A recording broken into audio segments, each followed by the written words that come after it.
বাণী এবং সেই সঙ্গে সঙ্গে সুললিত কীর্তনের দ্বারা আপ্লুত হবেন। দেখুন এই সময়টা চলে গেলে আমরা পাবো না, যদিও সাধুরা অনেক দূর থেকে প্রত্যেকেই সকালে প্রত্যেকের প্রোগ্রাম ছিল, আমি খুব রিকোয়েস্ট করে ডেকেছিলাম। আমি চাই যে বৈষ্ণবরা আসুক গ্রামে, তো মানুষেরা বৈষ্ণবদের মুখারবিন্দ হইতে হরিকথা শ্রবণ করুক। তাই অনেক কষ্ট করে প্রত্যেকে এসেছেন, আপনারা সকলেই জানেন, সব সন্ধ্যার সময় এসে উপস্থিত হয়েছেন অত দূর জার্নি করে। তো ওনারা এত কষ্ট করে এসেছেন, আপনারা নিজেদের গৃহে আছেন, কেউ পাশাপাশি আছেন, দূর থেকে একটু দূর থেকে এসেছেন, এনাদের মতো দূর থেকে নয়। আপনারা সবাই আর কিছুকাল অপেক্ষা করুন। এখন আমাদের পরম শ্রদ্ধেয় পর্যটক মহারাজ, বিশিষ্ট বক্তা পর্যটক গোস্বামী মহারাজ বলবেন, তারপরে শ্রী শ্রীমৎ ভক্তিকমল ঋষিকেশ গোস্বামী মহারাজ সভাপতি মহোদয় আপনাদের শেষে সুন্দর কীর্তন করে আনন্দ দান করবেন এবং হরিকথার অন্তে। হরে কৃষ্ণ। গুরবে গৌরচন্দ্রায় রাধিকায় তদালয়ে কৃষ্ণায় কৃষ্ণ ভক্ত্যায় তদ্ভক্ত্যায় নমো নমঃ। শ্রীকৃষ্ণ চৈতন্য প্রভু নিত্যানন্দ শ্রী অদ্বৈত গদাধর শ্রীবাসাদি শ্রী গৌর ভক্ত বৃন্দ। হরে কৃষ্ণ কৃষ্ণ কৃষ্ণ হরে হরে, হরে রাম রাম রাম হরে হরে। গুরু বৈষ্ণব ভগবান তিনিরে স্মরণ, তিনির স্মরণে হয় সর্ববিঘ্ন বিনাশন। অনাশে হয় জীবের আপন বাঞ্ছিত পূরণ।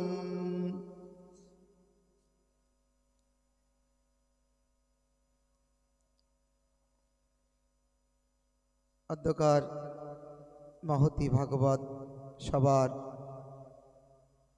সহতি পরম পূজ্যপাদ মদীয় শিক্ষা গুরু পাদপদ্ম পরিব্রাজকাচার্য দৃঢ়নিস্বামী শ্রী শ্রীমৎ ভক্তিকমল ঋষিকেশ গোস্বামী মহারাজের চরণ কমল বন্দনা করি। অন্যান্য সতীর্থ গুরু ভ্রাতা ধামভূষণ মূর্তিমন্ত বিগ্রহগণ সকলকে যথাযোগ্য দণ্ডবাদ প্রণাম প্রণতি। সব শ্রোতা ভক্তকে প্রণাম প্রণতি উষ্ণ কুশল অভিনন্দন জ্ঞাপন করি। এতক্ষণ যাবৎ শ্রীপাদ সনাতন গোস্বামীর, সনাতন গোস্বামী বলছি, সনাতন প্রভুর দিব্য আহ্বানে তদ্গৃহে তৎ পিতৃদেবের আত্মকল্যাণ সাধনে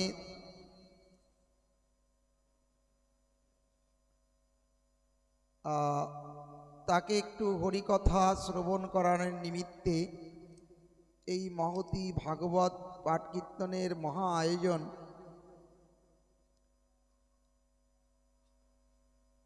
তো জন্মযোগী সুখদেব গোস্বামী যেমন পরীক্ষিতকে উদ্দেশ্য করে সমস্ত জগৎ কল্যাণের জন্যে এই মহতি শ্রীমদ্ ভাগবত বর্ণনা করেছিলেন, তদ্রূপ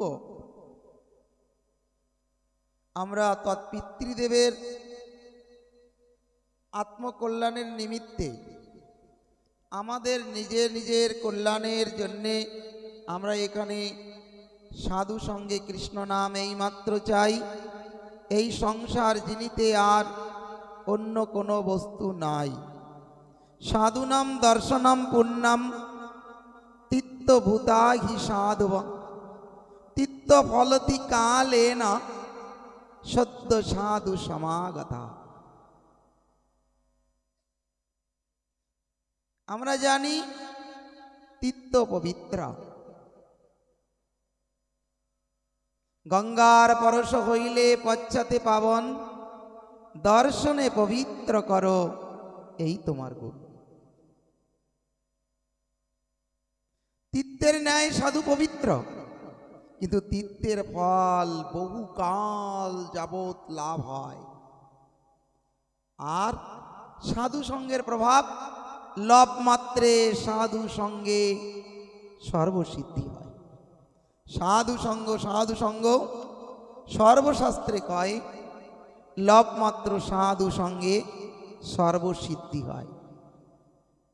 আজকের আলোচ্য বিষয় নিত্য ধর্ম, অনিত্য ধর্ম। তথাকথিত ধর্ম বা জৈব ধর্ম, এ তত্ত্ব অনেক বড় তত্ত্ব। এ যদি বলা যায়, সনাতন প্রভু এখনই বলবে মহারাজ 10 মিনিটে শেষ করুন। এই তত্ত্ব 10 মিনিটে শেষ করার তত্ত্ব নয়। এতক্ষণ ধরে আমি ভক্তি মহোদয়ের নিকট থেকে যে রসামৃত আস্বাদন করছিলাম,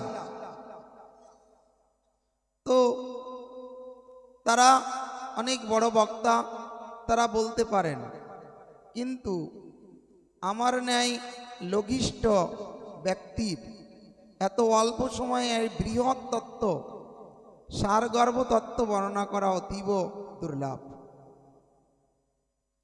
আমি শুধু বলবো, সাধু চেনা বড়দায় জীবের জানিয়া, সাধু গুরু কৃষ্ণ রূপে আইলেন নদিয়া।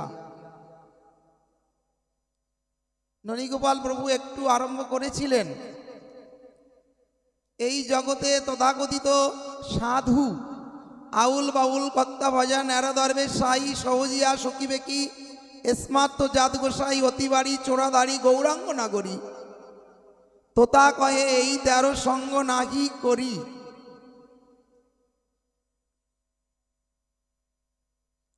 এই যে সমস্ত এদের কিন্তু মালা তিলক থাকে, সাধুর মতন সাধুর বেশভূষা দেখতে হয়। এদেরকে দেখে কিন্তু বোঝা যাবে না এরা সাধু কিনা, অসাধু আমরা বলতেও পারবো না। তো কপট ধর্ম, প্রভুপাদ বলেছেন কপটতা রহিত ব্যক্তিরই একমাত্র কল্যাণ হয়। কপট মানে কি? ক মানে কৃষ্ণ, পট মানে আস্বাদন। ভিতরে একরকম, বাইরে অন্যরকম, তাকে বলে কাপট্য ধর্ম। যেমন পুতনা, তিনি সাধুভাবে সাধ্বীভাবে এসেছিলেন গোপালকে নেওয়ার জন্যে, কিন্তু ভিতরে তার অসৎ বাসনা বর্তমান ছিল। তো এই প্রকার মাদের মহাজনগণ বলছেন কপট ব্যক্তি তার থেকে সর্প, ব্রাগ্য, সিংহ অনেক উৎকৃষ্ট। কেন? যদি কোনো বিষধর সর্প কাউকে ছোবল মারে, তাহলে সে জানান দেয় ফোঁস করে যে আমার বিষ আছে, আমি বিষধর সর্প, আমার থেকে যদি তুমি বেঁচে সরে যেতে পারো চলে যাও। একটা ব্রাগ্য যখন শিকার ধরে, তখন সে জানান দেয় গর্জন করে যে আমি সিংহ, ব্রাগ্য, আমার গর্জনের দ্বারা আমাকে চেনো, জানো, আমার থেকে বাঁচতে পারলে চলে যাও এই বন থেকে অন্যত্র। কিন্তু কপট ব্যক্তি সাধু বেশে আপনার নিকটে এসে এমন ভালো মানুষ সেজে আপনার কাছে এসে আপনাকে ভুলিয়ে ভালিয়ে এই দুর্লভ মনুষ্য জীবনকে একবার নিরর্থক করে দেবে।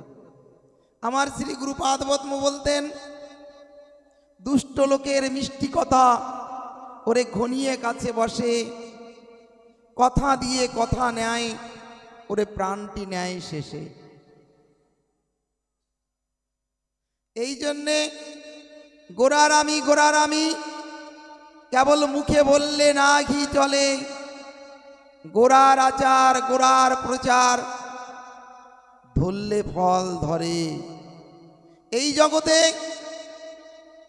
যারা উত্তম কিছু গান, উত্তম কিছু কণ্ঠের দ্বারা সাধুগিরি চরিতার্থ করতে চাচ্ছে, বিদ্যাপতি মহোদয় তাদের উদ্দেশ্যে বলেছেন, কতই বিদগ্ধজন সব রসে অনুমানৈক, অনুভব কাউকে না হইল পেক, বিদ্যাপতি কহে পরাণ জুড়াইতে, লাখে না মিলিল এক।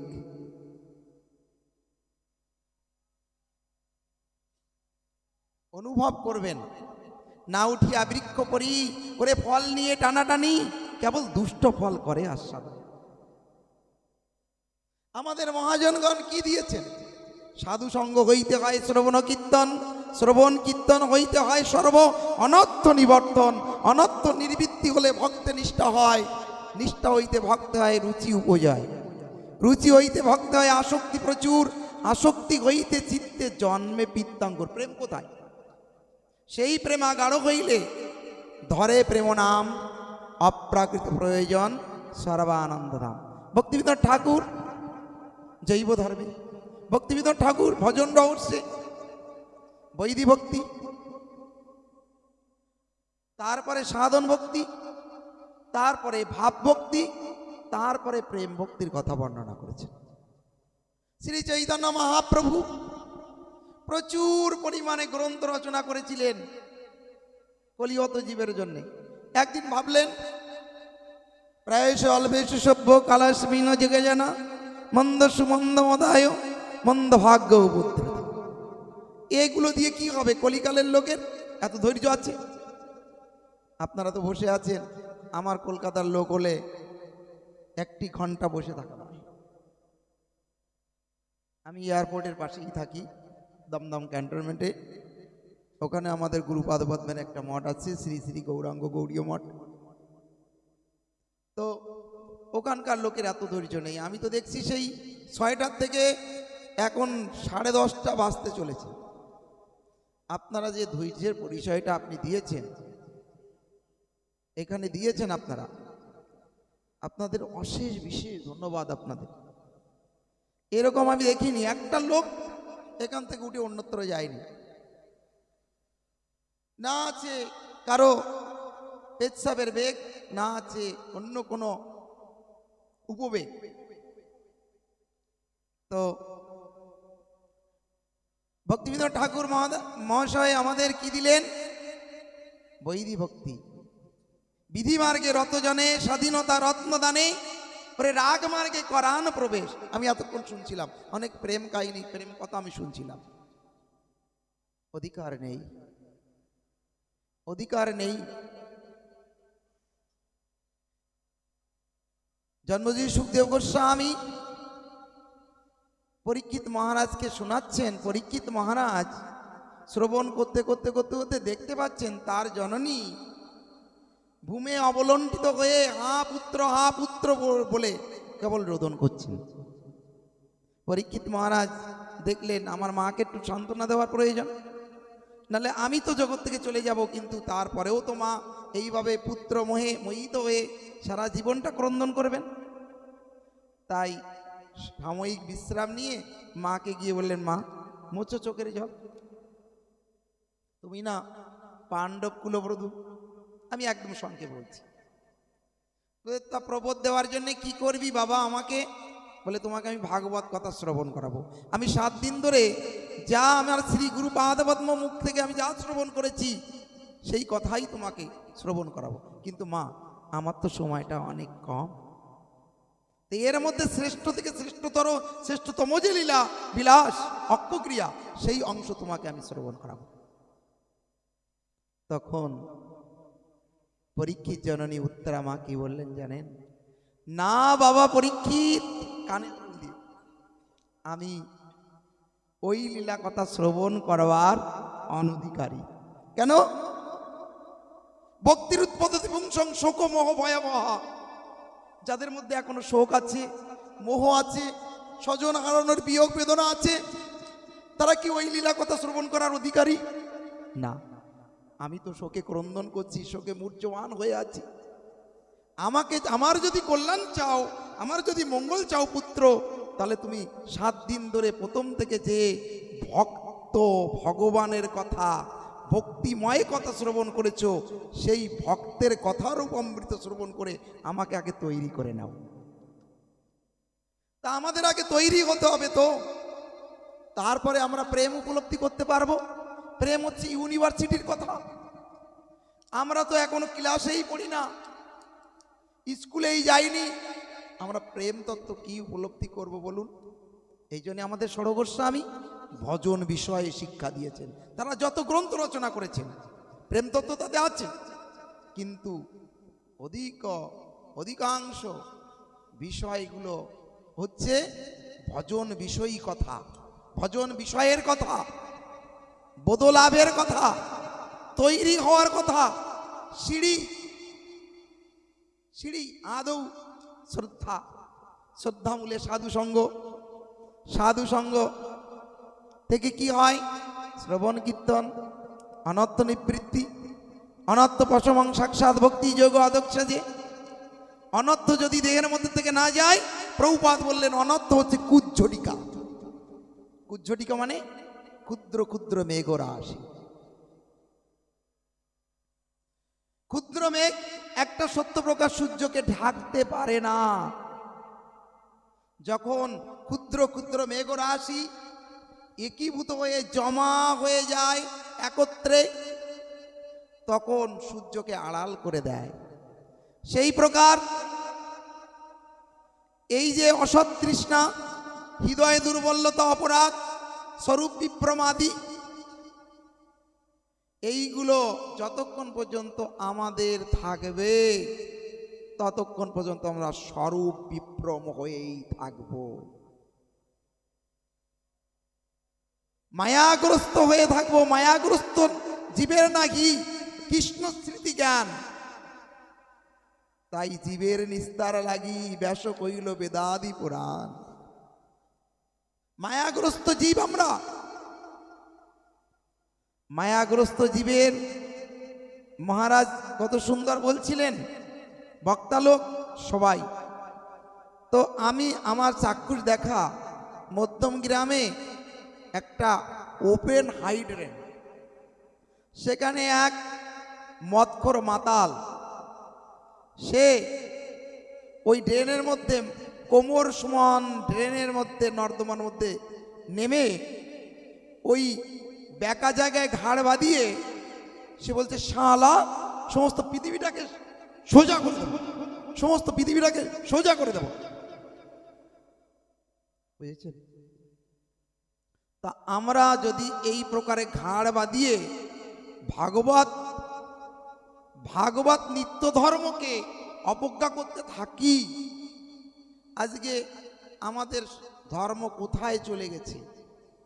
অনেকে বলছে আতস গাছের তলে খুঁজতে হবে, এক সময় সৎ সাধু খুঁজতে হবে। এখনই সাধু খুঁজে পাওয়া যাচ্ছে না। ভগবানের কৃপায় ভক্ত পাওয়া যায়, সাধু পাওয়া যায়, আর সাধু কৃপায় ভগবানকে পাওয়া যায়। ভগবত কৃপা ভক্ত কৃপা গামিনী। ভগবত কৃপা যেমন ভক্ত কৃপা অনুগামী, ভক্ত কৃপা অনুরূপ ভগবত কৃপা অনুগামী। অনেক তত্ত্ব কথা আমি এতক্ষণ ধরে লিখছিলাম, একটা তত্ত্ব আমি বলতে যাব না, পারবো না, সময় অভাবে। আমি শুধু একটাই কথা বলতে চাই, যে আপনাদের যে এখন যে গৌড়ীয় বৈষ্ণব ধর্ম, যে ধর্মের আপনারা সঙ্গ করছেন, এই ধর্মটাই হচ্ছে জীবের নিত্য ধর্ম, আত্মধর্ম, সনাতন ধর্ম, জৈব ধর্ম। এটাকে বহুমানন করুন। আর সৎ সাধু গুরু বৈষ্ণবকে চিনবার চেষ্টা করুন। আচার করেন কেহ না করে প্রচার, প্রচার করেন কেহ না করে আচার। আচার প্রচার নামে করো তুই কার্য, তুমি গুরু তুমি জগতের আর্য। আমি আর সময় নেব না। যদি সামনের বছর বেঁচে থাকি, আবার যদি আসবার সৌভাগ্য হয়, তাহলে শ্রবণ করবার জন্যে আসব, কীর্তন করবার জন্যেও না, বলার জন্যও না।